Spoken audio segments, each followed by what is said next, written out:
వారంకు 2-3 రోజులు నేను మీతో పాటు ఇక్కడే ఉంటా. కొంచెం రాష్ట్ర స్థాయిలో పార్టీ పని చేయాలి కదా. నేను కూడా పెద్దసార్కు కేసీఆర్కు నేను కూడా కొంత భుజం ఆనిచ్చి నిలబడాలన్నా వద్దా? నేను మళ్ళీ మన ప్రభుత్వం తెచ్చుకోవాలన్నా వద్దా? సో అందువల్ల కొంత పార్టీ పని చేసుకున్నా తప్పకుండా వారంకు 2 రోజులు 3 రోజులు వచ్చి నేను మీకు కూడా అందుబాటులో ఉంటా. సర్పంచులు ఉప సర్పంచులు ఒక వాట్సాప్ గ్రూప్ పెట్టుకున్నాం మనందరం. నేను కూడా ఉన్నా అందులో. నేను రేపు వచ్చేది ఉంటే ఇవాళనే మీకు మెసేజ్ వస్తుంది. రేపు సార్ వస్తుంది సిద్దిపేటకు, నా ప్రోగ్రామ్ ఈ మండలం చిన్నకోడూరు పొద్దుగాల పోతాడు, మధ్యాహ్నం ఆఫీస్లో కూర్చుంటాడు అని మీకు మెసేజ్ వస్తుంది. మీకు మీ ఫోన్లో చూసుకుంటే నా ప్రోగ్రామ్ తెలుస్తుంది. చూసుకొని మీకు ఏదైనా నన్ను కలవాల్సిన పని ఉంటే, మీకు ఏదైనా అవసరం ఉంటే ఒట్టిగా రమ్మని అన్న, అవసరం ఉంటే రండి, కూర్చోండి. ప్రభాకర్తో కానటువంటి పని ఉంటే నా దృష్టికి తీసుకురండి.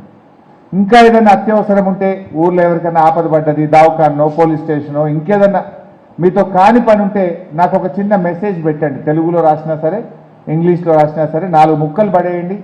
నేను ఏ మీటింగ్లో ఉన్నా ఆ పని చూసుకొని మళ్ళీ మీకు 5-10 నిమిషాల్లో ఫోన్ వస్తుంది మీకు. సో అట్లా ఏ అవసరం ఉన్నా నేను చేసి పెడతాను. చక్కగా ఒక కుటుంబం లాగా పనిచేద్దాం. మనం అందరం కూడా ఒక ఫ్యామిలీ. మీరు ఒక పదవిలో ఉన్నారు, నేను ఒక పదవిలో ఉన్నా. మరి ఇద్దరి బాధ్యత ఏంటి? మీరైనా నేనైనా ప్రజలకు సేవ చేయడమే మన బాధ్యత. మీకు మంచి పేరు రావాలి, నాకు మంచి పేరు రావాలి. మన ఇద్దరం కలిసి ప్రజలకు సేవ చేయాలి. మీరు గ్రామ స్థాయిలో సేవ చేస్తారు, నేను నియోజకవర్గ స్థాయిలో సేవ చేస్తాను. మన ఇద్దరం సేవకులం. మనకు పదవి అనేది ఆభరణం కాదు, పదవి అనేది ఒక బాధ్యత. పదవి అనేటువంటిది ప్రజలకు సేవ చేయడానికి ఒక అవకాశం, ప్రజలిచ్చిన అవకాశం, ప్రజలిచ్చిన పదవిది.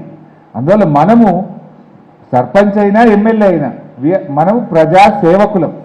మనము అది ఎవరైనా సరే ప్రజలు సేవ చేయడానికి మనకి ఇచ్చిన అవకాశం, ఆ ప్రజలు ఇచ్చిన నమ్మకాన్ని మనం కాపాడుకోవాలి. ప్రజలకు మనం సేవ చేయాలి. ఎదిగితే ఒదగాలి. పదవి అనేటువంటిది బాధ్యతను పెంచుతుంది. గెలిచాం కదా అని మనం మాట మార్చొద్దు, బట్టలు మార్చొద్దు, మన విధానంలో మారొద్దు, మన పనితనంలో మార్పు రావద్దు. ఇంకింత సంయమనంతో ఇంకా ప్రేమగా మరింత ఓపికగా పనిచేద్దాం.